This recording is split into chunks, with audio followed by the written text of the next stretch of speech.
Magandang umaga po mga kaamag. Nandito po tayo kasi maghahanap po tayo ng bulba mushroom na wild mushroom po. Wild bulba mushroom o kabuting saging po. Maghahanap po tayo kasi gagawin po natin ng binhi. Nandito po tayo sa sa sagingan. Maghahanap po tayo ng wild bulba mushroom. Kasi bihira lang yan magpapakita Maghahanap po tayo sa sa puno ng saging na patay ng ganito, katulad nito. Maghahanap po tayo diyan. Mag-ikot-ikot po tayo sa sa sagingan. Bihira lang po yan magpapakita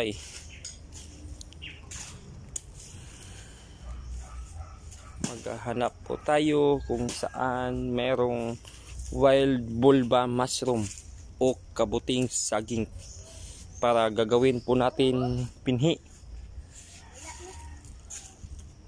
Gagawa po tayo ng binhi, yung tinatawag na direct culture,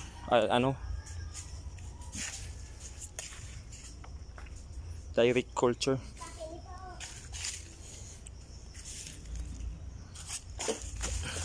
Ano po ito? Hindi po ito. Ano po ito? Poisonous. Kasi may ring po siya. Tingnan nyo. Yan may ring. Poisonous po ito. Huwag po kayong magtangkang kainin po yung mga ganito. Lalo na pag may ring.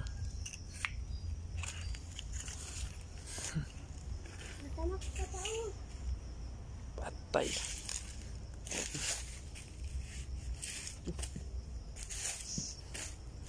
Maghahanap po tayo ng wild bulba mushroom para gagawin po natin binhi.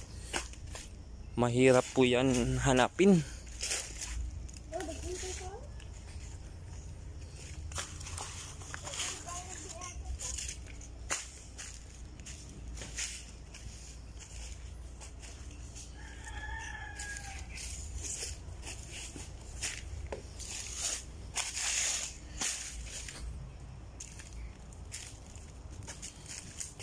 Kung bago pa po kayo sa channel ko ay mag-subscribe na po kayo para updated po kayo sa mga video po natin.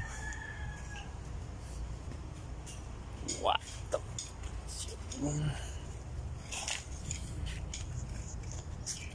Maghahanap po tayo ng wild bulba mushroom para gagawin natin binhi. Binhi na kabuting saging. Maghahanap po tayo. Uy, ayun, may nakita ako isa. Ito. Tignan nyo, ito po yung yung wild bulba mushroom o kabuting saging. Nandito sa patay na puno ng saging. Yan patay na po ito. Ganta na. Diyan po tutubo yung wild bulba mushroom. Pag kunin nyo po ito, pag nakita po kayo ng ganito, hatiin nyo yung ganito, ganyan, para makuha din yung niya, ugat.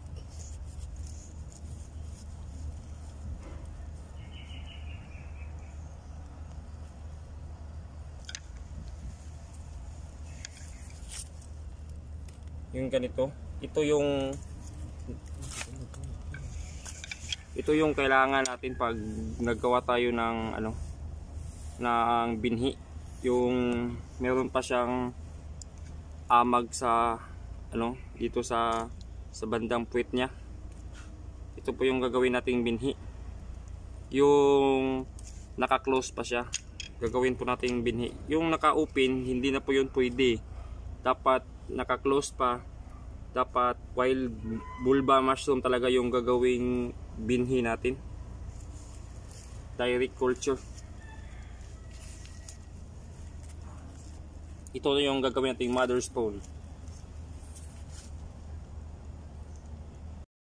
dito kaamag, may nakita na naman tayo bulba, wild bulba mushroom, pero naka-OP na siya, hindi na siya pwedeng gawing binhi. Yan o, wild bulba mushroom. Ito po yung gagawing binhi, kaso naka-OP na siya eh. Yung nakita natin kanina, yun yung gagawin natin, yung naka-close pa. Sayang oh, kaso naka-OP na. Ito yung wild bulba mushroom eh. Pangdagdag sana ito sa ano, gagawin nating binhi, kaso naka-OP na eh, hindi na yun pwede. Yung gagawin natin yung naka-close pa. Nasagi yung gagawin nating binhi, dapat yung tuyo talaga, yung ganito yung gagawin nating binhi, at saka dapat yung nakahang talaga. Wag kayo kumuha sa lupa kasi contaminated na yun eh. Dapat yung ganito talaga, nakahang pa, at saka tuyong-tuyo talaga yung gagawin nating binhi.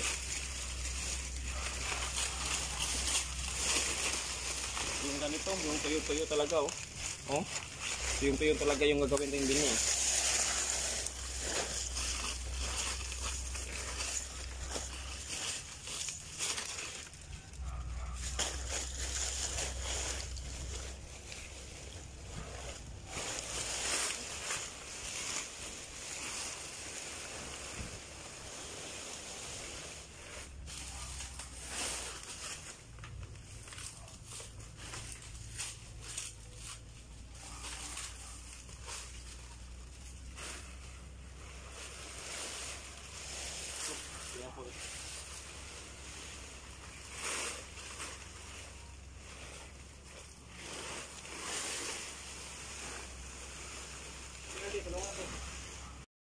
Ano, babasahin na po natin yung dahon ng saging. Ito po yung gagawin nating binhi.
Ito, tapon natin ito yung ulo. Ulit.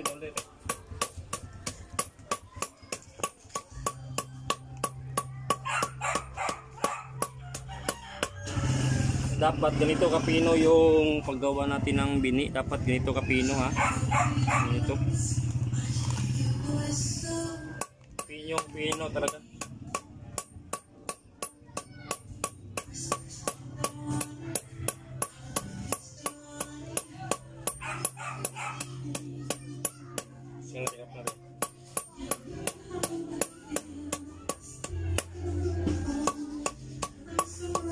Okay natin.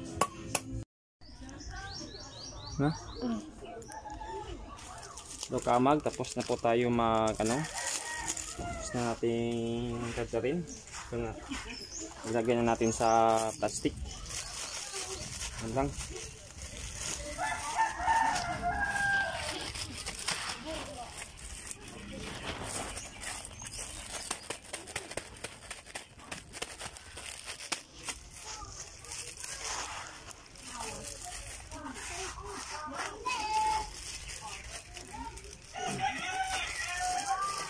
Dapat naka-press talaga para matagal mawala yung amag niya at saka dadami yung amag, hindi matagal mawala.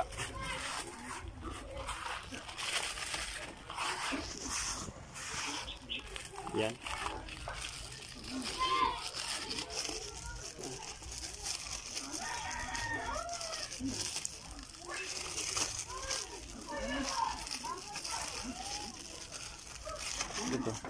Ito na yung wild bulba mushroom, yung nahanap natin kanina. Ito yan. Ito yung amag niya. Yan. Linisan lang natin.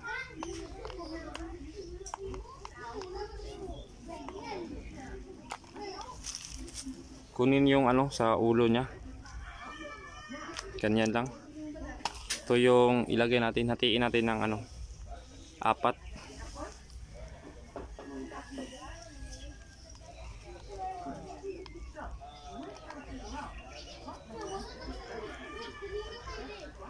Hatiin lang ng 4. Ito na po yung ilagay natin sa sa substrate natin na dahon na saging.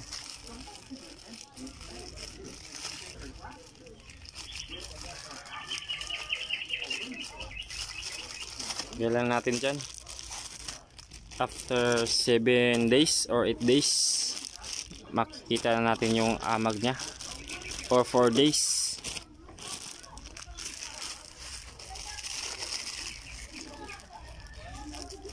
Update po namin kayo sa sa next video po namin para makita natin yung amag niya. Subscribe na din kayo sa sa YouTube channel ko po at pindutin nyo na yung notification bell para updated po kayo sa mga videos. Yan ha, naka-save na. Next videos po natin ipapakita po natin yung gapang ng amag niya. Ito na po. Tapos na po tayong gumawa ng binhi ng kabuting saging. Ito na po yun.